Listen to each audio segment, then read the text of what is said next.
మనతో అనిల్ గారు ఉన్నారు. అనిల్ గారు, ఏడాదికి ఒక సినిమా, ఏడాదికి ఒక షో. ఈ కాన్సెప్ట్‌లో ఎళ్తున్నారా ఏంటి? ఏడాదికో సినిమా, ఏడాదికి 3 షోలు అయినాయి ఇప్పుడు. ఎక్కడో ఒక షో. సో నాకంటే టైం పర్మిట్ చేస్తే నేను డెఫినెట్గా ఐ విల్ డూ అండి. అండ్ నాకేంటంటే పెద్ద మంత్ అంతా పనిచేసేది ఉండదు కాబట్టి మంత్కి ఒక 1 or 2 days కాబట్టి I'm happily doing it. So నాకు ఫస్ట్ ఆఫ్ ఆల్ పర్సనల్గా నేను కనెక్ట్ అవ్వగలిగితే నేను చేయగలను. సో లక్కీగా ముందు చేసిన 2 షోలు బాగా కనెక్ట్ అవ్వగలిగాను. అవి చాలా బాగా సక్సెస్ అయ్యాయి. అండ్ ఈ షో రగన్ వచ్చి నాకు వాళ్ళ టీంతో చెప్పినప్పుడు మా టీవీ టీం డిజైన్ బాగా చేశారు, షో చాలా బాగుంది అనిపించింది. So okay, let's trait.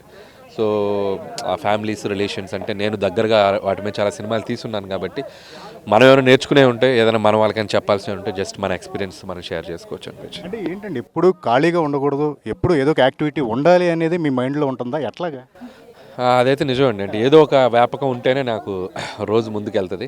ఏదో స్క్రిప్ట్ వర్క్ చేయాలి, లేదంటే ఏదన్నా చాలామంది ఈవెంట్స్కి పిలుస్తుంటారు పాపం. నాకంటే అదేదో ఇదని కాదు, బట్ మనం వెళ్తే ఏదైనా ఒక వాళ్ళకి ఏదైనా ప్లస్ అవుతుందని ఒక చిన్న బిలీఫ్ ఉంటుంది. సో అలాగే ఎక్కడో చోట ఒక రోజు మొత్తంలో ఒక ఏదో ప్రాసెస్ పనిలోనే ఉంటాను. అండ్ ఈ 3 months వెళ్ళి స్క్రిప్ట్ వర్క్ చేసుకుందాం అనుకున్నాను. 3.5 months 4 months. సో ఇక్కడే ఉండి రాసుకుంటున్నాం. సో యాక్చువల్గా ఈ పాటికి వైజాగ్ వెళ్ళిపోవాల్సింది. సో ఈ షో ఇంకొక త్వరలో ఫినిష్ అయిపోతుంది అండ్ ఐ మూవ్. ఫైనల్‌గా అంటే ఒక అనౌన్స్‌మెంట్, ఒక సర్ప్రైజ్ చేశారు నిన్న. సో సినిమా కూడా ఖచ్చితంగా సంథింగ్ డిఫరెంట్‌గా ఉండబోతుందా రాబోయే సినిమా? 200% చాలా బాగుండబోతుంది అనేది చెప్పగలను. అండ్ ఖచ్చితంగా ముందు 2 సినిమాలకి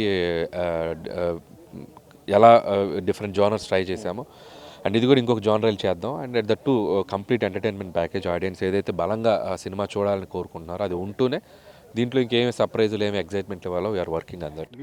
మీరు చేసే కాంబినేషన్స్ అన్ని వెంకటేష్ గారితో కొణిదెల ఫ్యామిలీ, అక్కినేని ఫ్యామిలీ, ఇప్పుడు నందమూరి ఫ్యామిలీతో కూడా కవరప్ అయిపోతుంది.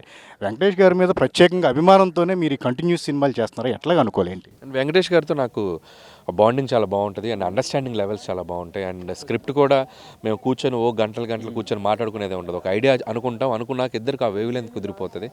అండ్ ఇక షూటింగ్కి వెళ్ళే టైంకి ఇద్దరు ఎనర్జీస్ బాగా మ్యాచ్ అవుతాయి. సో అందుకే వెంకటేష్ గారితో always I'm happy to work with him.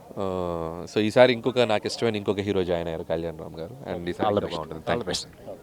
So ఇది అనిల్ గారు చెప్తూ ఉన్నారు. ఖచ్చితంగా అనౌన్స్మెంట్తో చేసిన సర్ప్రైజ్ ఏదైతే ఉందో ఆ సినిమా కూడా సరికొత్త జోనర్ని ట్రై చేసేలాగా కూడా తనకి ఇద్దరు ఇష్టమైన హీరోలు వాళ్ళిద్దరు కాంబినేషన్లో ఆడియన్స్ను థ్రిల్ చేసేలాగా కూడా సినిమా ఉంటుందని చెప్తున్నారు.